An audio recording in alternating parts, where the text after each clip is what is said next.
O Evangelho de Lucas, capítulo 11. Jesus ensina a orar. Um dia Jesus estava orando num certo lugar.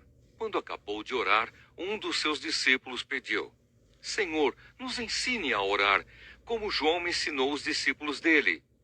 Jesus respondeu: Quando vocês orarem, digam: Pai, que todos reconheçam que o teu nome é santo. Venha o teu reino. Dá-nos cada dia o alimento que precisamos. Perdoa os nossos pecados, pois nós também perdoamos todos os que nos ofendem. E não deixes que sejamos tentados. Então Jesus disse aos seus discípulos: Imagine que um de vocês vá à casa de um amigo à meia-noite e lhe diga: Amigo, me empreste 3 pães. É que um amigo meu acaba de chegar de viagem e eu não tenho nada para lhe oferecer. E imagine que o amigo responda lá de dentro: Não me amole, a porta já está trancada e eu e os meus filhos estamos deitados. Não posso me levantar para lhe dar os pães. Jesus disse: Eu afirmo a vocês que pode ser que ele não se levante porque é amigo dele, mas certamente se levantará por causa da insistência dele e lhe dará tudo o que ele precisar. Por isso eu digo: peçam e vocês receberão. Procurem e vocês acharão. Batam e a porta será aberta para vocês. Porque todos aqueles que pedem, recebem. Aqueles que procuram, acham. E a porta será aberta para quem bate. Por acaso algum de vocês será capaz de dar uma cobra ao seu filho quando ele pede um peixe? Ou se o filho pedir um ovo, vai lhe dar um escorpião? Vocês, mesmo sendo maus, sabem dar coisas boas aos seus filhos. Quanto mais o Pai, que está no céu, dará o Espírito Santo aos que lhe pedirem. O poder de Jesus para expulsar demônios. Jesus estava expulsando de certo homem um demônio que não o deixava falar. Quando o demônio saiu, o homem começou a falar. A multidão ficou admirada, mas alguns disseram: É Beelzebul, o chefe dos demônios, que dá poder a este homem para expulsar demônios. Outros, querendo conseguir alguma prova contra Jesus, pediam que ele fizesse um milagre para mostrar que o seu poder vinha de Deus. Mas Jesus, conhecendo os pensamentos deles, disse: O país que se divide em grupos que lutam entre si certamente será destruído. A família que se divide em grupos que lutam entre si também será destruída. Se o reino de Satanás tem grupos que lutam entre si, como continuará a existir? Vocês dizem que é Beelzebul que me dá poder para expulsar demônios, mas se é assim, quem dá aos seguidores de vocês o poder para expulsar demônios? Assim, os seus próprios seguidores provam que vocês estão completamente enganados. Na verdade, é pelo poder de Deus que eu expulso demônios, e isso prova que o reino de Deus já chegou até vocês. Quando um homem forte, bem armado, guarda sua própria casa, tudo o que ele tem está seguro. Mas quando um homem mais forte o ataca e vence, leva todas as armas em que o outro confiava e reparte tudo o que tomou dele. Quem não é a meu favor é contra mim, e quem não me ajuda a juntar está espalhando. A volta do espírito mau. Jesus continuou: Quando o espírito mau sai de alguém, anda por lugares sem água, procurando onde descansar, mas não encontra. Então diz: Vou voltar para minha casa de onde saí. Aí volta e encontra a casa varrida e arrumada.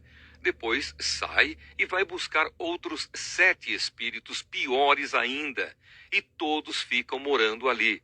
Assim a situação daquela pessoa fica pior do que antes. A verdadeira felicidade. Quando Jesus acabou de dizer isso, uma mulher que estava no meio da multidão gritou para ele: Como é feliz a mulher que pôs o Senhor no mundo e o amamentou! Mas Jesus respondeu: Mais felizes são aqueles que ouvem a mensagem de Deus e obedecem a ela. O pedido de um milagre. Quando a multidão se ajuntou em volta de Jesus, ele começou a falar e disse o seguinte: Como as pessoas de hoje são más. Pedem um milagre como sinal de aprovação de Deus, mas nenhum sinal lhes será dado a não ser o milagre de Jonas. Assim como o profeta Jonas foi um sinal para os moradores da cidade de Nínive, assim também o Filho do Homem será um sinal para a gente de hoje. No dia do juízo, a rainha de Sabá vai se levantar e acusar vocês, pois ela veio de muito longe para ouvir os sábios ensinamentos de Salomão. E eu afirmo que o que está aqui é mais importante do que Salomão. No dia do juízo, o povo de Nínive vai se levantar e acusar vocês, porque quando ouviram a mensagem de Jonas, eles se arrependeram dos seus pecados. E eu afirmo que o que está aqui é mais importante do que Jonas. A luz do corpo. Jesus continuou: ninguém acende uma lamparina para pôr num lugar escondido ou debaixo de um cesto. Ao contrário, ela é colocada no lugar próprio, para que os que entrarem na casa possam enxergar tudo bem. Os olhos são como uma luz para o corpo. Quando os olhos de você são bons, todo o seu corpo fica cheio de luz. Porém, se os seus olhos forem maus, o seu corpo ficará cheio de escuridão. Portanto, tenha cuidado para que a luz que está em você não seja escuridão. Pois se o seu corpo estiver completamente luminoso e nenhuma parte estiver escura, então ele ficará todo cheio de luz, como acontece quando você é iluminado pelo brilho de uma lamparina. Jesus, os fariseus e os mestres da lei. Quando Jesus acabou de falar, um fariseu o convidou para jantar na casa dele. Jesus foi e sentou-se à mesa. O fariseu ficou admirado quando viu que Jesus não tinha se lavado antes de comer. Então o Senhor disse a ele: vocês fariseus lavam o copo e o prato por fora, mas por dentro vocês estão cheios de violência e de maldade. Seus tolos! Quem fez o lado de fora não é o mesmo que fez o lado de dentro? Portanto, deem aos pobres o que está dentro dos seus copos e pratos, e assim tudo ficará limpo para vocês. Ai de vocês, fariseus, pois dão para Deus a 10ª parte, até mesmo da hortelã, da arruda e de todas as verduras, mas não são justos com os outros e não amam a Deus. E são exatamente essas coisas que vocês devem fazer, sem deixar de lado as outras. Ai de vocês, fariseus, pois gostam demais dos lugares de honra nas sinagogas e gostam de ser cumprimentados com respeito nas praças. Ai de vocês, pois são como sepulturas que não se veem, sepulturas que as pessoas pisam sem perceber. Então o mestre da lei disse a Jesus: mestre, falando assim, o Senhor está nos ofendendo também. Jesus respondeu: ai de vocês também, mestres da lei, porque põem fardos tão pesados nas costas dos outros que eles quase não podem aguentar.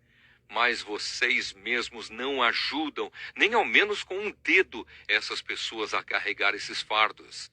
Ai de vocês, pois fazem túmulos bonitos para os profetas, os mesmos profetas que os antepassados de vocês mataram. Com isso vocês mostram que concordam com o que os seus antepassados fizeram, pois eles mataram os profetas e vocês fazem túmulos para eles. Por isso a sabedoria de Deus disse: mandarei para eles profetas e mensageiros, e eles matarão alguns e perseguirão outros. Por causa disso, esta gente de hoje será castigada pela morte de todos os profetas assassinados desde a criação do mundo, começando pela morte de Abel até a morte de Zacarias, que foi assassinado entre o altar e o lugar santo. Sim, eu afirmo a vocês que o povo de hoje será castigado por todos esses crimes. Ai de vocês, mestres da lei, pois guardam a chave que abre a porta da casa da sabedoria, e assim nem vocês mesmos entram, nem deixam os outros entrarem. Quando Jesus saiu dali, os mestres da lei e os fariseus começaram a criticá-lo com raiva e a lhe fazer perguntas sobre muitos assuntos. Eles queriam levá-lo a dizer alguma coisa que pudesse lhes servir de motivo para acusá-lo. O Evangelho de Lucas, capítulo 12, a respeito da falsidade. Milhares de pessoas se ajuntaram de tal maneira que umas pisavam as outras. Então Jesus disse primeiro aos discípulos: cuidado com o fermento dos fariseus, isto é, com a falsidade deles. Tudo o que está coberto vai ser descoberto, e o que está escondido será conhecido. Assim, tudo o que vocês disserem na escuridão será ouvido na luz do dia, e tudo o que disserem em segredo, dentro de um quarto fechado, será anunciado abertamente. De quem devemos ter medo? Jesus continuou: eu afirmo a vocês, meus amigos, não tenham medo daqueles que matam o corpo, mas depois não podem fazer mais nada. Vou mostrar a vocês de quem devem ter medo. Tenham medo de Deus, que depois de matar o corpo, tem poder para jogar a pessoa no inferno. Sim, repito, tenham medo de Deus. Por acaso não é verdade que 5 passarinhos são vendidos por algumas moedinhas? No entanto, Deus não esquece nenhum deles. Até os fios dos cabelos de vocês estão todos contados. Não tenham medo, pois vocês valem mais do que muitos passarinhos. Confessar e negar a Cristo. Jesus disse ainda: eu digo a vocês que se alguém afirmar publicamente que é meu, então o Filho do Homem também afirmará diante dos anjos de Deus que essa pessoa é dele. Mas aquele que disser publicamente que não é meu, o Filho do Homem também dirá diante dos anjos de Deus que essa pessoa não é dele. Quem falar contra o Filho do Homem será perdoado, porém quem blasfemar contra o Espírito Santo não será perdoado. Quando levarem vocês para serem julgados nas sinagogas ou diante dos governadores e autoridades, não fiquem preocupados pensando como vão se defender ou o que vão dizer, pois naquela hora o Espírito Santo lhes ensinará o que devem dizer. O rico sem juízo. Um homem que estava no meio da multidão disse a Jesus: Mestre, mande o meu irmão repartir comigo a herança que o nosso pai nos deixou. Jesus disse: Homem, quem me deu o direito de julgar ou de repartir propriedades entre vocês? E continuou dizendo a todos: prestem atenção. Tenham cuidado com todo tipo de avareza, porque a verdadeira vida de uma pessoa não depende das coisas que ela tem, mesmo que sejam muitas. Então Jesus contou a seguinte parábola. As terras de um homem rico deram uma grande colheita. Então ele começou a pensar: eu não tenho lugar para guardar toda esta colheita. O que é que eu vou fazer? Ah, já sei, disse para si mesmo. Vou derrubar os meus depósitos de cereais e construir outros maiores ainda. Neles guardarei todas as minhas colheitas junto com tudo o que tenho. Então direi a mim mesmo: homem feliz, você tem tudo de bom que precisa para muitos anos. Agora descanse, coma, beba e alegre-se.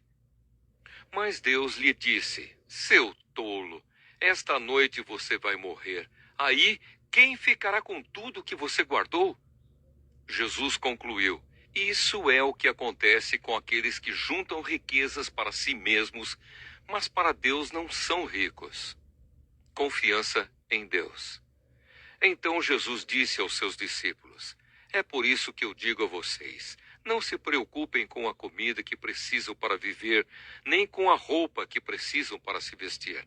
Pois a vida é mais importante do que a comida e o corpo é mais importante do que as roupas. Vejam os corvos, não semeiam, não colhem, não têm despensas nem depósitos, mas Deus dá de comer a eles. Será que vocês não valem muito mais do que os pássaros? Qual de vocês pode encompridar a sua vida, por mais que se preocupe com isso? Portanto, se vocês não podem conseguir uma coisa assim tão pequena, por que se preocupam com as outras? Vejam como crescem as flores do campo. Elas não trabalham, nem fazem roupas para si mesmas. Mas eu afirmo a vocês que nem mesmo Salomão, sendo tão rico, usava roupas tão bonitas como uma dessas flores. É Deus quem veste a erva do campo, que hoje está aqui e amanhã desaparece, queimada no forno. Então é claro que ele vestirá também vocês, que têm uma fé tão pequena. Portanto, não fiquem aflitos, procurando sempre o que comer ou o que beber, pois os pagãos deste mundo é que estão sempre procurando todas essas coisas. O Pai de vocês sabe que vocês precisam de tudo isso. Portanto, ponham em primeiro lugar na sua vida o reino de Deus, e Deus lhes dará todas essas coisas. Riquezas no céu. Jesus continuou: Meu pequeno rebanho, não tenha medo, pois o Pai tem prazer em dar o reino a vocês. Vendam tudo o que vocês têm e deem o dinheiro aos pobres. Arranjem bolsas que não se estragam e guardem as suas riquezas no céu, onde elas nunca se acabarão, porque lá os ladrões não podem roubá-las e as traças não podem destruí-las. Pois onde estiverem as suas riquezas, aí estará o coração de vocês. Os empregados alertas. E Jesus disse ainda: Fiquem preparados para tudo. Estejam com a roupa bem presa com o cinto e conservem as lamparinas acesas. Sejam como os empregados que esperam pelo patrão que vai voltar da festa de casamento. Logo que ele bate na porta, os empregados vão abrir. Felizes aqueles empregados que o patrão encontra acordados e preparados. Eu afirmo a vocês que isto é verdade. O próprio patrão se preparará para servi-los, mandará que se sentem à mesa e ele mesmo os servirá. Eles serão felizes se o patrão os encontrar alertas, mesmo que chegue à meia-noite ou até mais tarde. Lembrem disto. Se o dono da casa soubesse a que hora o ladrão viria, não o deixaria arrombar a sua casa. Vocês também fiquem alertas, porque o Filho do Homem vai chegar quando não estiverem esperando. O empregado fiel e o empregado infiel. Então Pedro perguntou: Senhor, essa parábola é só para nós ou é para todos? O Senhor respondeu: Quem é então o empregado fiel e inteligente? É aquele que o patrão encarrega de tomar conta da casa e de dar comida na hora certa aos outros empregados. Feliz aquele empregado que estiver fazendo isso quando o patrão chegar. Eu afirmo a vocês que, de fato, o patrão vai colocá-lo como encarregado de toda a sua propriedade. Mas imaginem o que acontecerá se aquele empregado pensar que o seu patrão está demorando muito para voltar. E imaginem que esse empregado comece a bater nos outros empregados e empregadas, e a comer e a beber até ficar bêbado. Então o patrão voltará no dia em que o empregado menos espera e na hora que ele não sabe. Aí o patrão mandará cortar o empregado em pedaços e o condenará a ir para o lugar aonde os desobedientes vão. O empregado que sabe qual é a vontade do patrão, mas não se prepara e não faz o que ele quer, será castigado com muitas chicotadas. Mas o empregado que não sabe o que o patrão quer e faz alguma coisa que merece castigo, esse empregado será castigado com poucas chicotadas. Assim será pedido muito de quem recebe muito, e daquele a quem muito é dado, muito mais será pedido. Divisão por causa de Jesus. Jesus continuou: Eu vim para pôr fogo na terra e como eu gostaria que ele já estivesse aceso. Tenho de receber um batismo e como estou aflito até que isso aconteça. Vocês pensam que eu vim trazer paz ao mundo? Pois eu afirmo a vocês que não vim trazer paz, mas divisão. Porque daqui em diante, uma família de 5 pessoas ficará dividida, 3 contra 2 e 2 contra 3. Os pais vão ficar contra os filhos e os filhos contra os pais. As mães vão ficar contra as filhas e as filhas contra as mães. As sogras vão ficar contra as noras e as noras contra as sogras. Os sinais dos tempos. Jesus disse também ao povo: quando vocês veem uma nuvem subindo no oeste, dizem logo: vai chover. E de fato chove. E quando sentem o vento sul soprando, dizem: vai fazer calor. E faz mesmo. Hipócritas! Vocês sabem explicar os sinais da terra e do céu. Então, por que não sabem explicar o que querem dizer os sinais desta época? A paz com o inimigo. E Jesus terminou dizendo: por que é que vocês mesmo não decidem qual é a maneira certa de agir? Se alguém fizer uma acusação contra você e levá-lo ao tribunal, faça o possível para resolver a questão enquanto ainda está no caminho com essa pessoa. Isso para que ela não o leve ao juiz, o juiz o entregue ao guarda e o guarda ponha você na cadeia. Eu lhe afirmo que você não sairá dali enquanto não pagar a multa toda.